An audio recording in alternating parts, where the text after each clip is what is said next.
All right, welcome to the program. Charles Moscowitz here, doing a special edition. And joining us once again is Fernando A.C. Alcofarado. Fernando is a Brazilian intellectual. He's an author. He's publishing very important documents available at Academia Edu, which is a website that I'm a member of. That's how I heard of you, Fernando. Fernando, you are an advocate of a UN led world government. You say that capitalism will be ending in about 30 years, mid 21st century, or actually early 21st century. And you celebrate that. So tell us a bit about what life would be like if, God forbid, according to me, such an occurrence took place. Uh, Charles, I have a proposal to make you. Yes, sir. I ask you to give me a few minutes to present my overview of the problem we have been discussing. Do you agree with me? Yes, sir. Go right ahead. Well, I begin I begin my speech by stating that a new world order has to be built to reduce social inequalities in all countries of the world, to order the chaotic world economy, to secure world peace, and to order the environment of the planet.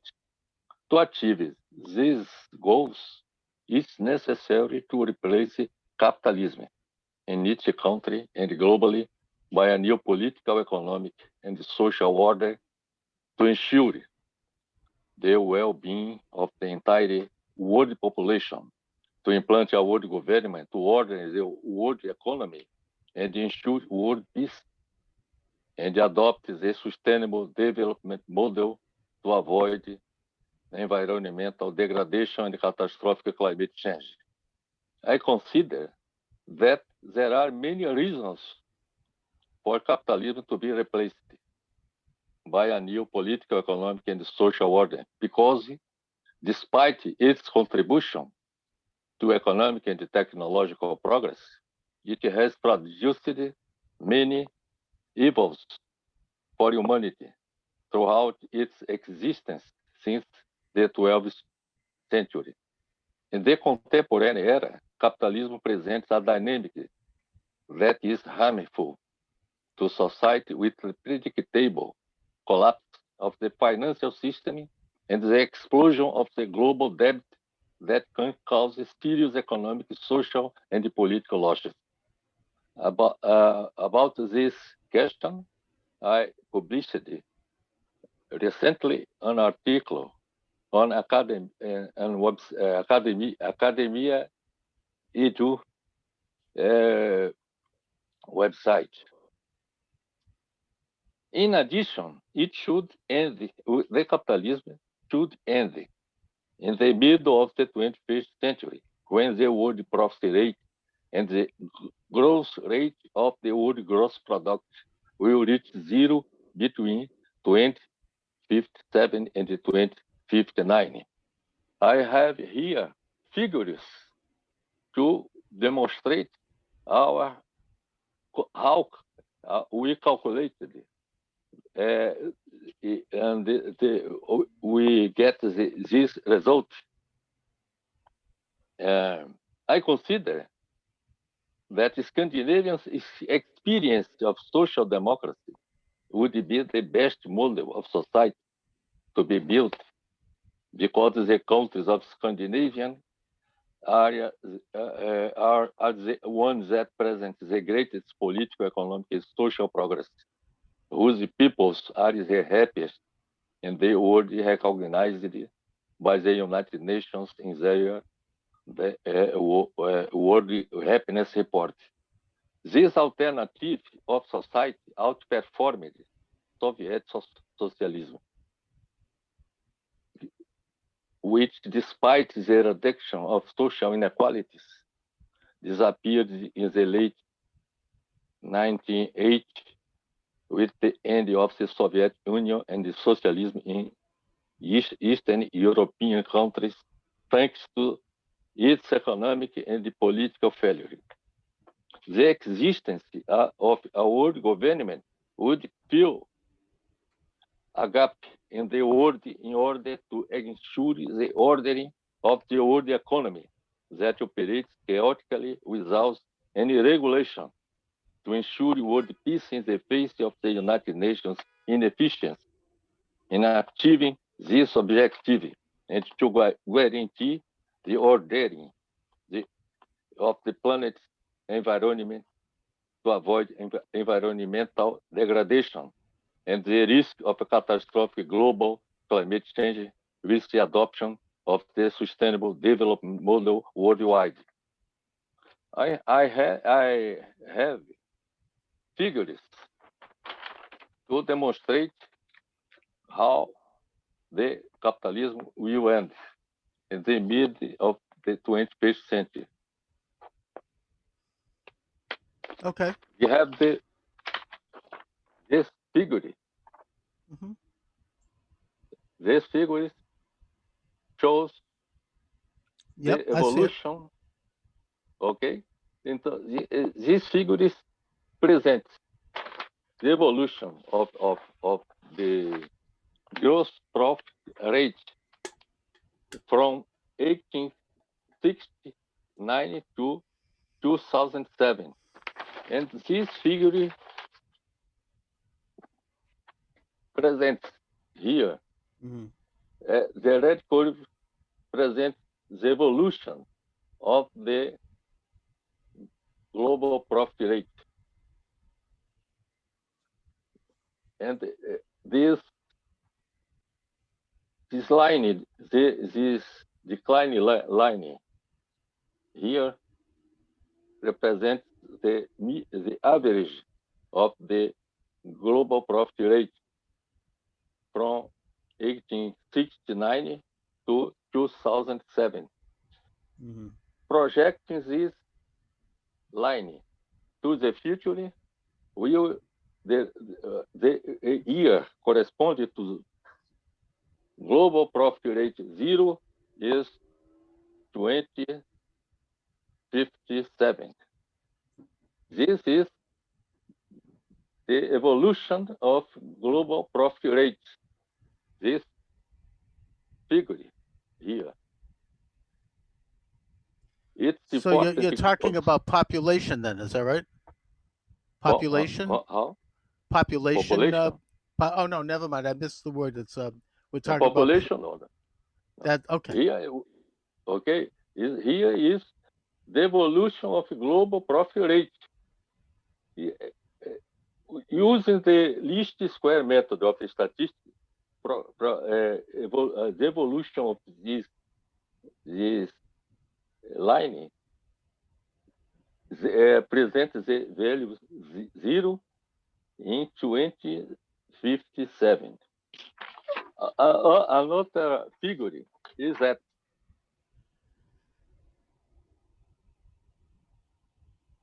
profit rate in corporations from United States. So we're talking about the level of debt, the level of spending and deficit spending. Is that right? Yes. Okay. From all right. Interesting. 19, okay. Yes. Sir. Projecting this data about the profit rate in corporations from United States, the result when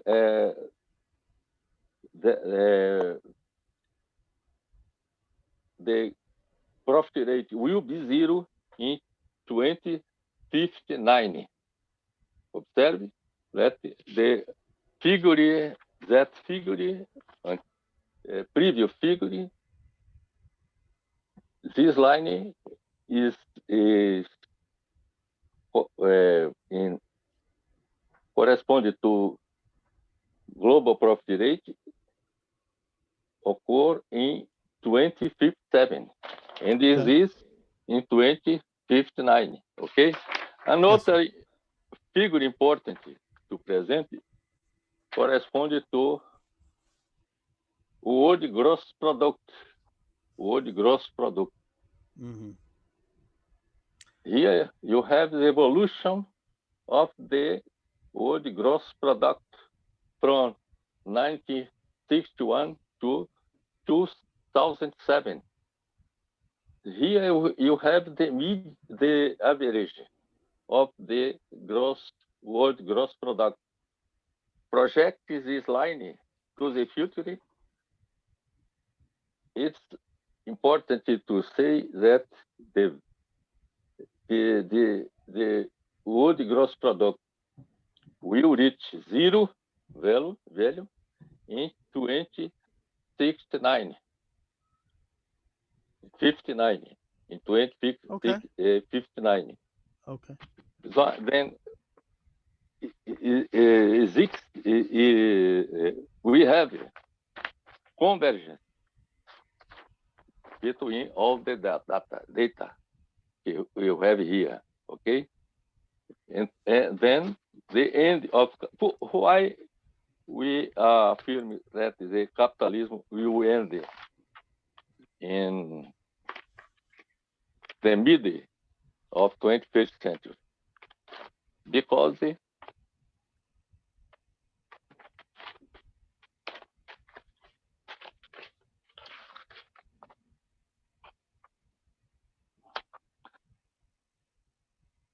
what drives capitalism is profit and economic growth.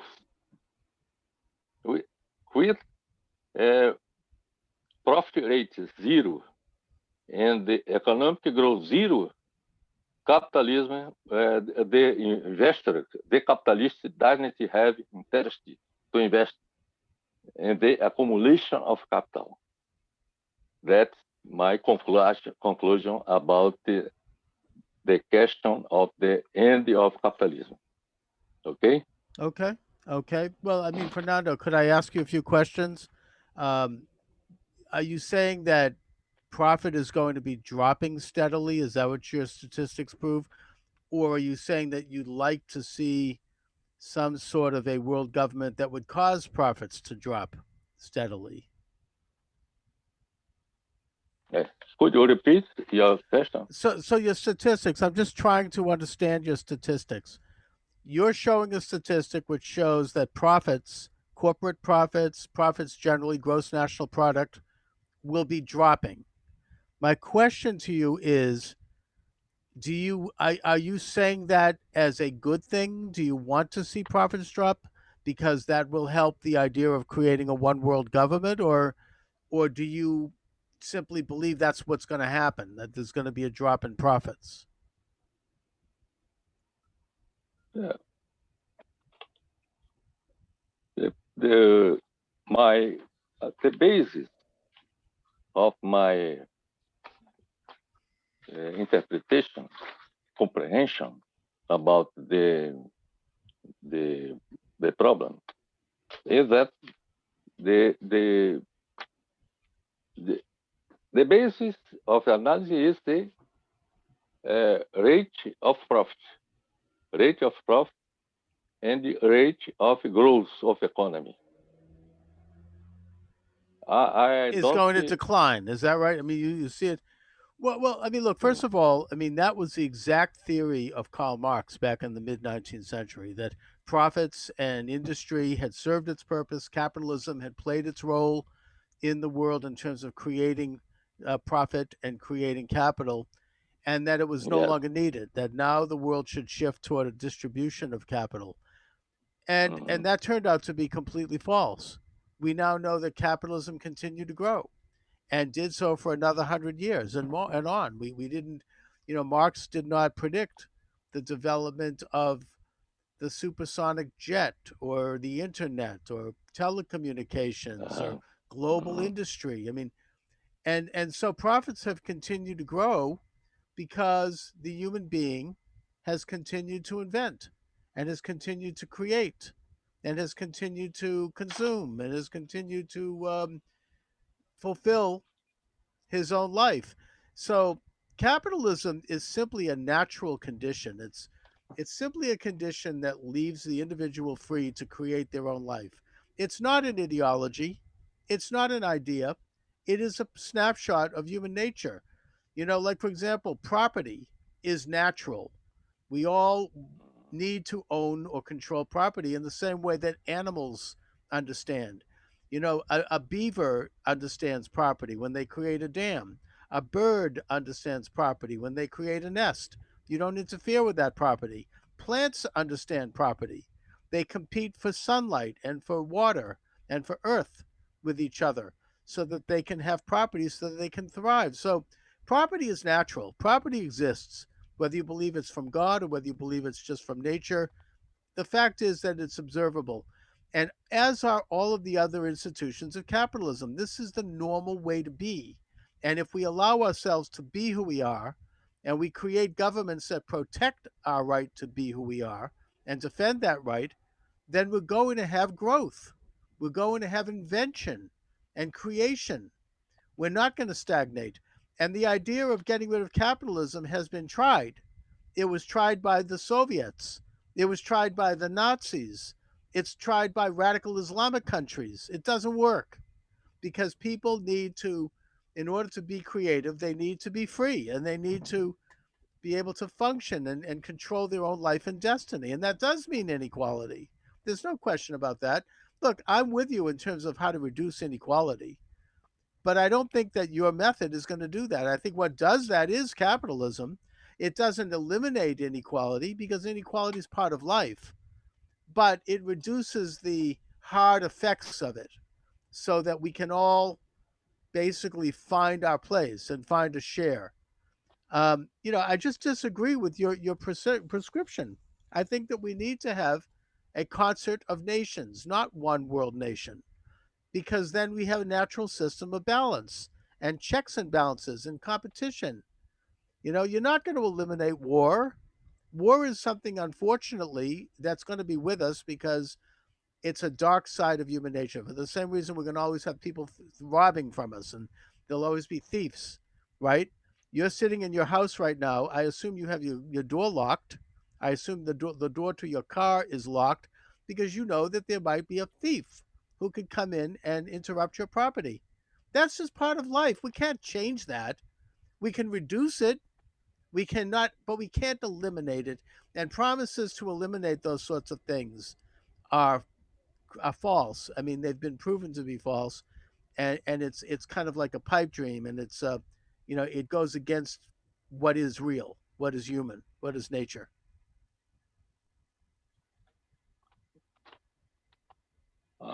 I want to say that my comprehension about the problem is similar with the comprehension of Karl Marx. Karl Yeah. Marx Okay.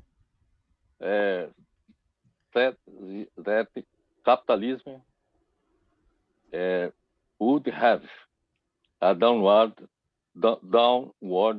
tendency trend to the rate of profit. I was I was confirming what Karl Marx said in the Capital. Secondly, the technological advancement will not be sufficient to to promote the evolution, the development of capitalism. It will not sufficient. It will not sufficient to to to promote the growth of the profit.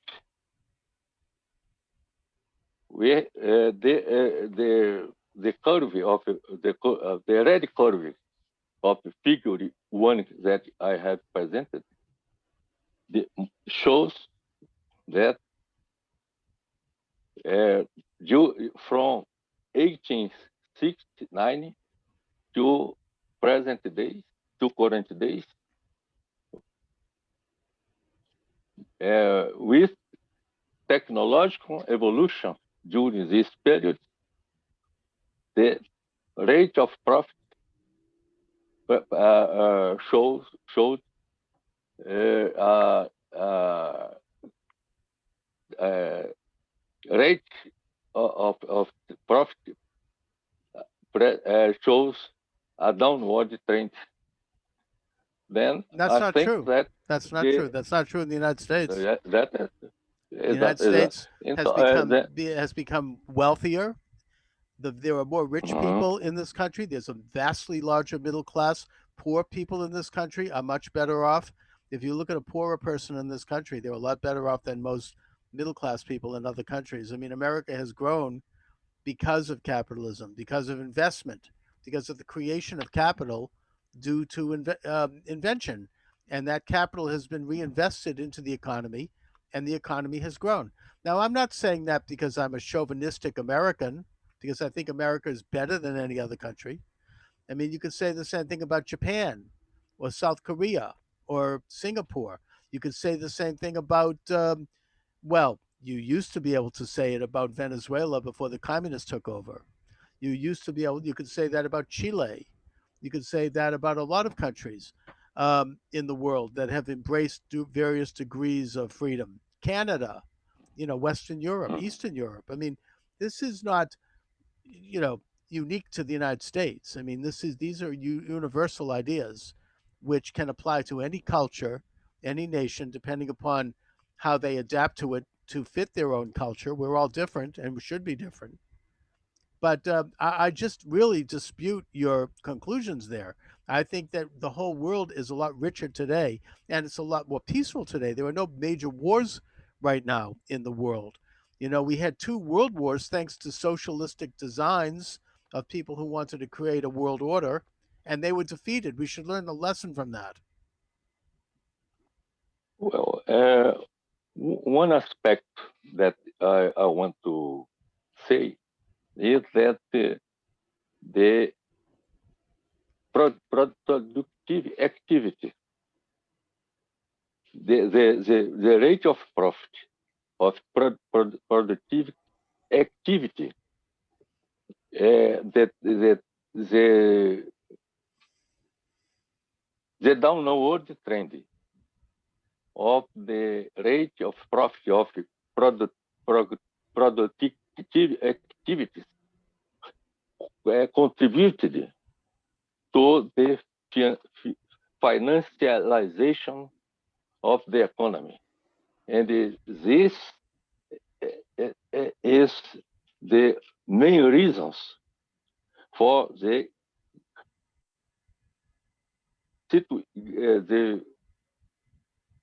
critical situation that the world Well, uh, let me agree with you partially, Fernando. I do think mm, you're right to point out that productivity has dropped, and I think that that has a lot to do with the change of the economy toward one that is based on cyber technology, internet. We've moved away from the 1930s when you had these enormous factories where 1,000 people would punch a time clock and go to work every day, and it was very labor intense. I think that because of technology developments, we've moved away from that. And I suppose in that sense, maybe you could say we're less productive. Maybe we're undergoing a transition, but people are now able to do like what I'm doing right now, what you're doing right now, which is work from home. You work with your computer. You develop a business model online. People don't necessarily have to go out and do hard labor for 8 hours a day.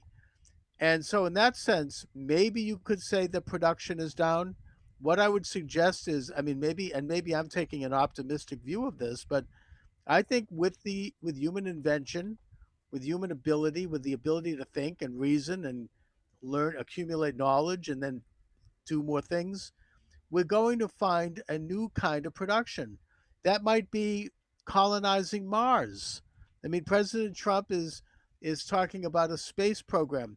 there actually was just launched 2 weeks ago a space vehicle that is going to reach Mars in, I think, about 2 years. Um, we don't know what the future holds. We don't know what mankind can achieve. But if we let ourselves be free and we allow ourselves to control our own destiny and invest our own capital into ourselves, then we are more likely to find out what it's going to be. We have a natural progressive tendency to try to improve human life and to make human life happier and better. And I think that if we let those forces operate in form of capitalism, then we are going to get there. Maybe I'm being optimistic, but I do think that production levels can rise and fall depending upon where a world is in terms of growth. But I think that that's going to be overcome. Well, I have this figure Yes, sir. that demonstrates that productive, productive activity represented by bars, black bars. And here we have in gray bar the financial assets. Here we have data from 1980 to 2006. So that shows an increase in Uh, productivity. Is here, that what it is? uh, you have here the black bar. Yes, We sir. have the gross gross world gross product. Here we have global financial assets. Good. Global financial assets correspond to 6 times the world gross product. What's the meaning of this figure? Represents exactly that the rate of profit of the productive activities uh, want is attractive to capitalists. That is the reason to invest in financial capital. Uh, that this Don't you situation, think? Don't you see that as a good thing? I mean, you're showing that every year and every decade, investment in capital investment has gone up. That's good. That's progress. No. yes, uh, yes, I agree with you. But the level of the profit, the level of profit, the capitalist obtain more I think I get what you're saying. You're saying profit. that the owners, the big bosses, the people who own like Facebook and them, they're making Uh, a wider amount of profit than the people who work in the company. I get that. I get what you're saying, and that's an interesting question. Um, but I don't think the answer to that is socialism, but I do think that that's an interesting question. I think that you know, I look, capitalism doesn't mean anarchy. I think it was James Madison who pointed out that we need to establish governments, and because we're not angels, I mean, we're human beings, and we have you know tendencies that are not good. And while I certainly think that a company ought to have as much profit as it wants, to my way of thinking, the answer to that is competition, and sometimes the government does need to interfere. Like, for example, Teddy Roosevelt busted up the big oil company, which was just one company, Standard Oil, into seven pieces. And the result was that more people got rich, the price of oil went down a bit. Oil actually was able to become more productive and more widespread. Same thing happened in the 1980s with the busting up of the telecom monopoly. It created, the government stopped subsidizing Ma Bell, and the result was all these various telecom companies like Sprint and Verizon and all the rest. And the result was that the cost of telephones went down. and that everything became more competitive and new inventions were developed. It eventually led to the smartphone. So the answer isn't, it is a problem. The answer is some government interference in terms of just making sure that not too much of this particular power is concentrated into the hands of one person, but or one small clique. But socialism is the opposite of that. Socialism gathers all the power into the one hands of one group of people who run the world. You want to break that stuff up, limit government, break up these major cartels and these mega companies that try to monopolize any particular industry, so that there can be competition, so that smaller companies can come up and compete. The answer really is a more capitalistic answer. It's not anarchy, but it's more creating a better area for competition. Anyways, what say you, Fernando? Well, what it's important and consider two questions. One is the financialization of the economy. And second, the growth of the debt, the global debt. Understood. These, these two questions are very important today. They are, and Uh, I agree with you on that. Considering the financialization of the economy, I, I I want to say that what was the cause of this situation? When I present this figure with the financialization represent Mhm. 6 times the total of world gross product. This is one anomaly. It one anomaly of capitalism. What's the cause of this situation? The downward trend in the rate of profit from productive activities led to an attempt to raise profits from financial speculation. Banks saw this as an opportunity to raise their profits to stratospheric levels. Banks that previously carried out lending and custody activity for depositors money started to use this money in financial speculation. The dollar-led financial systems is also a problem because there is a loss of confidence in this currency because it's based on paper money without ballast and due to the growth increase in American public debt. The consequence of this was the subordination of governments to the financial capital that depends on it to finance the ever increasing public debt, and because of this, started to command the world economy. Another consequence is the excessive risk increased by banks in credit operations by lending money that they do not have and making risk transactions as derivatives with the guarantee of governments that assume all the risk to the detriment of their populations on the grounds that they are too big to fail.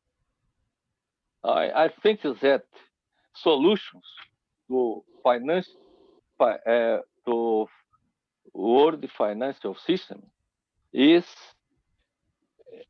uh, the main solutions are restoring real public control of the credit system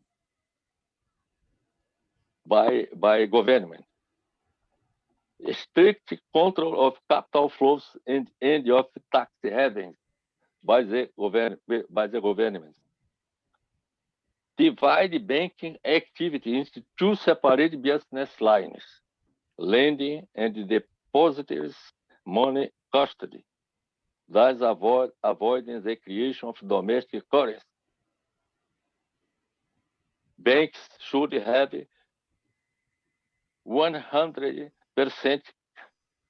cash coverage, that is, have cash equivalent to deposit received. That is the solution.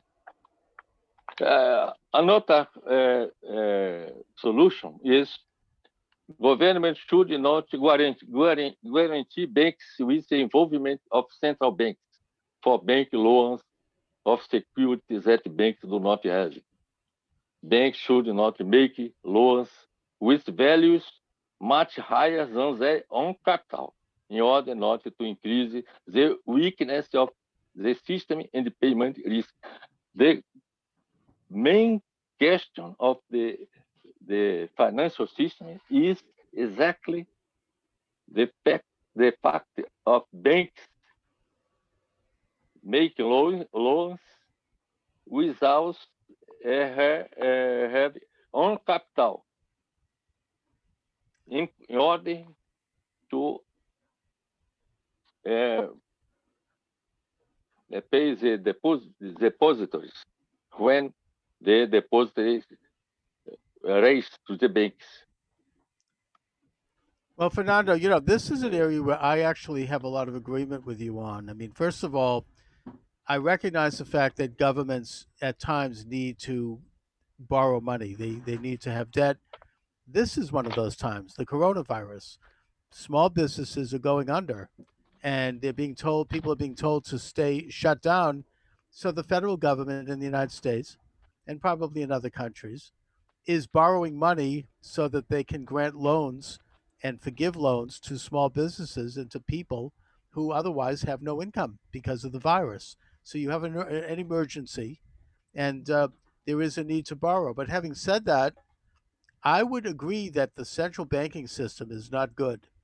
It's generally a better system for the government to issue debt free currency and for banks to only lend out, as you say, capital that they have on hand. And that in this one area, I do support good, vigorous regulation of banks and of investments and securities because securities investments are much too complicated for the average person to understand. It's impossible to know what's going on, and people can get ripped off, which is why you need to have government involved. I think there are some countries that do a very good job with this. I'd point to Germany in particular. I think Switzerland, the Netherlands, they do a very good job of regulating securities and making sure that there's not foreign interference in their security systems. Um, I do think that a nation should issue its own currency based on its own production and do so either interest free or with a tiny bit of interest, maybe to help pay for the federal government itself. But it should be done openly and transparently, and the rate of issuance should be decided by the Congress and by elected officials, not by a cartel of private bankers. I agree with you on that. You and I are on the same page on that. So in my way of thinking, money should be the people's currency. It should be the value of money should be the value and the moral and production value of a nation's economy, not decided by private bankers who get to fix interest rates and make money off of money. Banks should make money from lending money and should charge interest, but the banks, in the form of a central bank, should not make money off money itself. Anyway, it's a very complicated subject, but it's one that you and I think, are almost on the same page on. But Fernando, I'm reaching toward the end of the program, and I want you to have the last word. So please present to my audience your vision of a one world government and why you think this is a great idea. Yeah. About the word government, my ideas,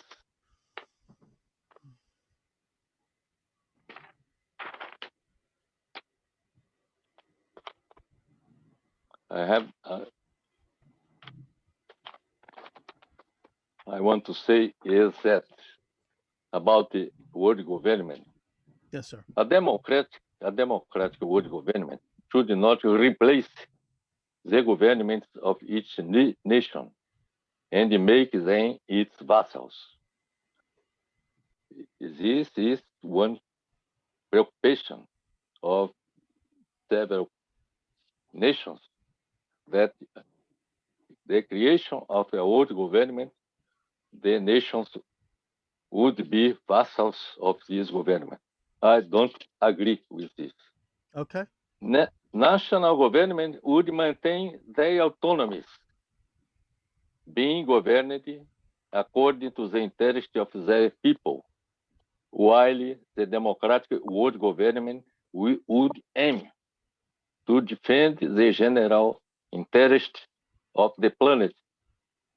What would not be admissible would be for any national government to take measures that are inconsistent with the decisions taken by the World Parliament, that I defended that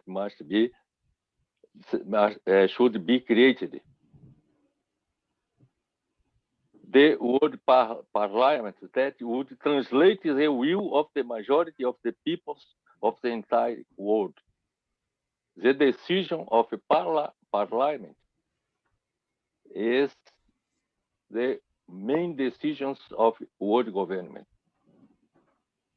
The world government would avoid the empire of one country. The history of humanity presents several examples of one country exercises the condition of empire, and the world government would avoid the empire of one country and the anarchy of all countries. The construction of a world government imposes itself to face major systemic disasters, such as extreme ecological crisis that the humanity will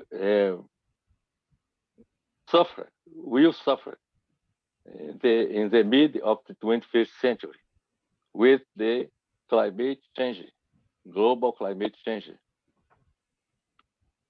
The construction of a world government imposes itself to face major systemic disasters, such as economic crisis of great amplitude, as the one that is registered at the moment, and it tends to worsen in the future.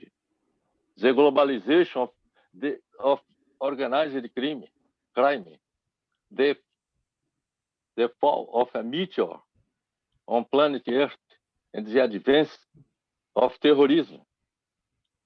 The preservation of international peace would be the first mission of any new form of world government. It's important to note that the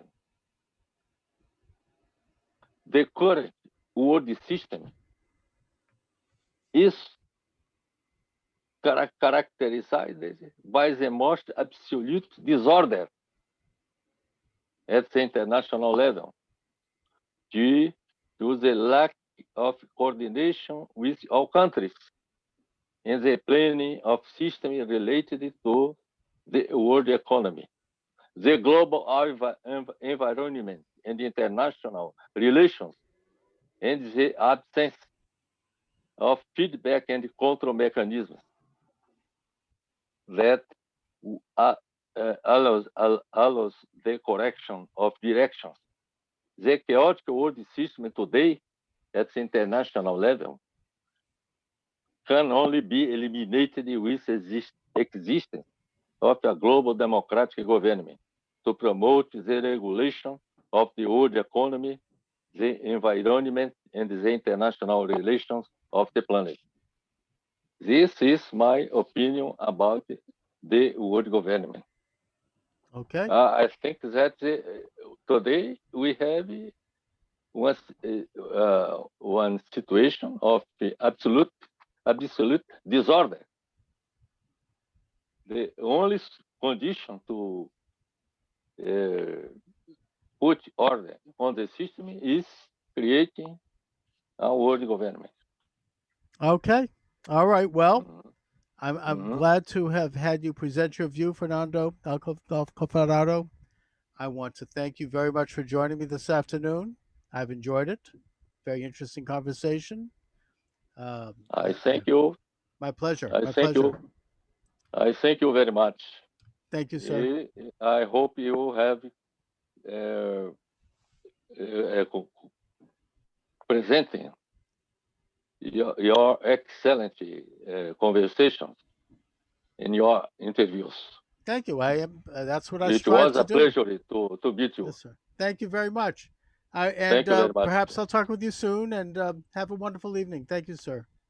God bless. Thank you. Thank you. Thank you. All right.